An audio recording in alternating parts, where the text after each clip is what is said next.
Hello, everybody. I hope we find you well and everything is okay with you. And this is Lawson and Gracious as usual.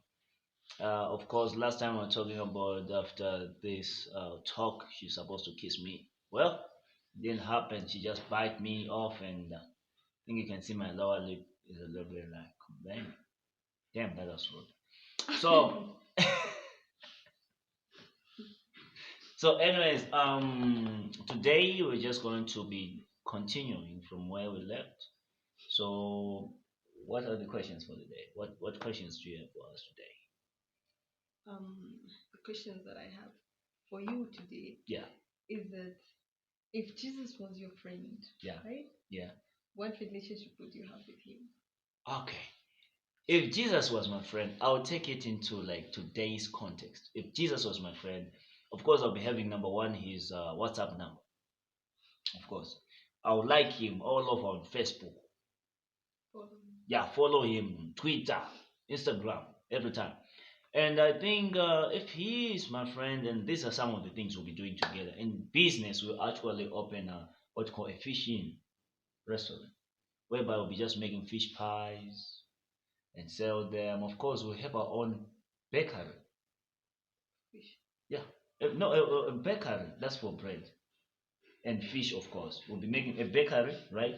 For fish pies. Get Um, that's what I mean a bakery. So we'll be having our own bakery for fish pies. And what else will we be doing? I think I just need him to teach me some maybe swimming lessons. I don't want to rush it like how to walk on water, no, because I forgot my swimming skills. So the first thing that I will need him to teach me. I'll just call him like maybe just come over and teach me how to swim. And I think the other thing that I would just really love to do if Jesus was like my friend in this day and age is to ask him for permission just to go and whip some pastors in churches. why? The guy did it. He whipped some guys in churches. So I was like asking for permission. Yeah, yeah. The naughty guys in churches, just whipping them. It will be very We actually start with you. with me. No. That one has to be discussed after the service. I know it will be discussed after the service. But yeah, it will be very good friendship. And if Jesus was here today, like physically, as a friend, we know that he's in our hearts. But if he was like here physically, as a friend, I think yeah, most of times I'll be just with him out fishing, fishing competition or something. But I'll be just afraid of one thing. Maybe the guy can just cheat. Never know How, that guy. how is it going to teach He cheated in the Bible, fishing process. People are there waiting for the fish to get in the nets and stuff. The guy just says, "Hey, fish, jump in the net." I'm like, so I think those are the issues we'll be having. I think he'll be just cheating almost most of the things. But yeah, we just have to cope with that. So those are the issues we'll be having when Jesus is friends, like physical friends. But yeah, it will be very good friendship. But I don't know if he would like soccer. But I think he would like soccer. I just hope you don't know. Soccer. I would like that soccer because Jesus is liking it. Do you think? I just love soccer because Jesus loves it. If he says I don't love soccer, but which sport do you think? Which sport do you think Jesus would like? Of course, besides fishing as a sport, which other sport? Maybe basketball. Basketball. Ha! If Jesus was like a soccer player, which number will you put it? Number one, no, not a goalkeeper. I think a striker. Like A that. striker. Mhm. Okay. Defender. What about defender? Yeah. I think No, yes, defender would be good. defender. Will be okay. Yeah. Because me, I just put him as defender and I'll sleep on that gate, man. And you will not see Of anybody. course, how it will not enter. The guy is there. Anyway, what? What are you saying? It's like Yeah, in basketball, I think you just play as a maker. I think that's number 6. As a maker is guy who makes opportunities for the ball and stuff, whatever it does there. I think that would be a good a good time. Yeah, yeah. I just would love to do that. But if it's driving, which car do you think Jesus would have Hmm. Like one of them. best cars? Lamborghini? Yeah. Lamborghini? Yeah. I think Mhm. I think we would love Lamborghini. And this one private jet. Does it need yeah, just Yeah. maybe just for of course for me just to ride it because me I can't disappear yet. Maybe maybe I can't disappear yet and Jesus will need me to be in Australia in 1 second or in 5 whatever. I can't do that. So I think it's just have to allow a private jet. Yeah. I think Jesus will actually get in business class, not in economy. Mhm. Yeah. Yeah, I think that's how my friendship was going to be. With him. Yeah, of course. All right. What are we saying now, Baba? So, what is the next question now? Before I change my mood, ask me, Change it. Abba.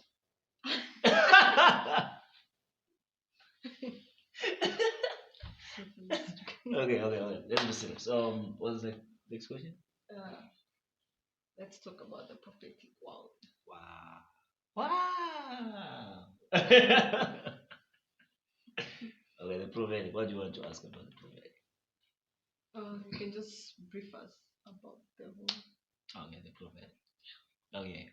The prophetic is it's available for everyone, but there's what we call the prophetic office, and there's what we call the prophetic ministry, and there's what we call the spirit of prophecy. These are 3 different things.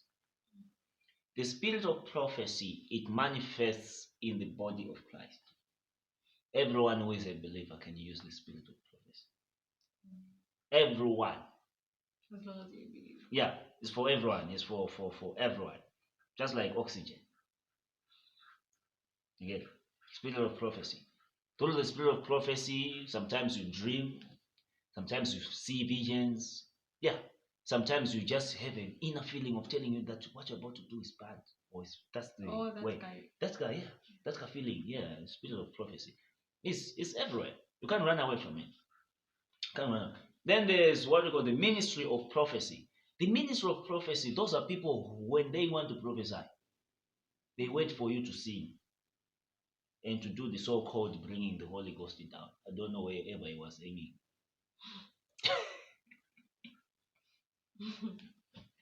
They had to bring it down. Yeah. They wait for praise and worship. What? Yeah. Then we have those ones who are in the office of prophet. So we can't call you a prophetess or a prophet because you are using the spirit of prophet. Mm. We can't call you a prophet or prophetess because we are using the ministry of a prophet.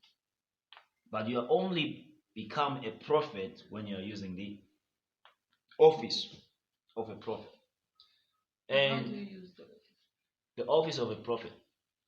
The office of a prophet is a gift which is given to you. Yeah, by God. Just like you're in the office of a wife. But if you change yourself from being in the office of a wife and go to the office of a single lady, you get divorced. Immediately. You get divorced. If I wake up and say, yeah, I'm single now. No, it won't last. Divorce will come for me. Attack. Yeah. So that's how it is. So there's an office of a prophet whereby you actually make decisions with God. You just wake up and say, tomorrow it must not rain. For the following coming 3 years, there must be no rain on this earth. That's it. And God sees it and says, that's a good decision. How come you never told me all this time? That's the office of a prophet. You are making decisions with God And when you say whatever you say, God backs it up because you're in the office. Mm. So you don't just wake up in the office of a prophet. You actually graduate. Oh. Okay. You start as a ministry by operating through the spirit of of prophecy. You're operating by the spirit of prophecy. Is when you're reading the Bible, you're just a almost normal Christian. Mm. You're doing Christian duties. Then from there, you're feeling like, I need to go to this church. This time I must be always in the service. That's the spirit of prophecy. It's telling you, join ushering department, join praise and worship. You are doing it, you are doing it, you are doing it. Then from there, if you are called into the prophetic ministry, then you get a calling now into the prophetic ministry. Then when you do that, you get another calling now into the office of a prophet. So from the time you get called into the ministry to become a prophet in the from the ministry to the office of a prophet, it takes 10 years difference. Yeah, 10 years. So you just don't wake up. You only wake up as a prophet if you were born a prophet. But if you're not born a prophet, you can't just see a vision and say, yeah, I'm there. Call me Major 2000. Or prophet one. No, you don't do that unless you are very stupid. Very, very stupid. Maybe just following all your grandmothers and grandfathers who thought they were prophets. So yeah, so that's how it is. And a real quick one. We're also looking at in fact that I don't really understand why a lot of drama happens in church. Why is it that we pay gospel artists to play music in our churches? Where do we pay them? Why do we pay them? They have come to What? entertain. Entertainers. Yeah. So gospel artists are actually entertainers. The ministers also, but they So they're okay. So me, I'm also a minister. So it means that for my sermon I must be paid. Why do you pay gospel artists?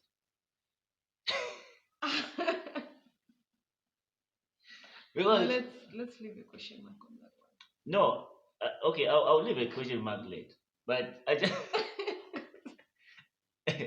where I need to know gospel artists, right? one. They sing based on the Bible. Yeah. Me, I preach based on the Bible. So if I sing my sermon, I'll get paid. That's what it means. No, won't get paid. Why can I get paid if I'm also singing the same Because- sermon? I don't have a band.